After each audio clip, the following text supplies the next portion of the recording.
এই লোকটা তফসির করছে তারে রাখছে জেলখানে আটকায়া, আর রুচির মধ্যে এমন পয়জন পোকা ঢুকেছিল যেই মেয়েটাকে 50 টাকা দিয়ে মাজারে গান গাওয়াইতো সেই মেয়েটাকে সংসদের মতন পবিত্র জায়গায় ইজ্জতের আসনে বসাইছিল।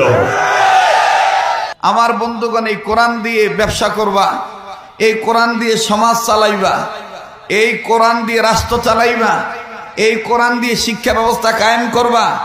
এই কোরআন A to Z, তোমার মাথার চাঁদি থেকে পায়ের পাতা পর্যন্ত এই কোরআনের ফর্মুলা মেনে তুমি কোরআন দিয়ে জীবন পরিচালনা করবা। কিন্তু আফসোস, এই কোরআনকে কেউ তাবিজের কিতাব ভাবছে। আরে কথা কয় না। আল্লাহ কইলো দেখে দেখে তোর বডি সাজাস, এখন আমরা দেখে দেখে তাবিজ বেশি। কথাই কয় না দাদা। কোন জায়গায় যে ওয়াজ করতেছি আল্লাহই জানে। কথা বলতে কি কোনো সমস্যা আছে নাকি? জি জি ভাইরা আমার, আল্লাহ বললেন এই কোরআন যিনি নাজিল করেছেন, এই কোরআনের মহামালিক যিনি, মহান মালিক যিনি, আমি রাজা ধীরাজ, আমাকে তোমরা মানো।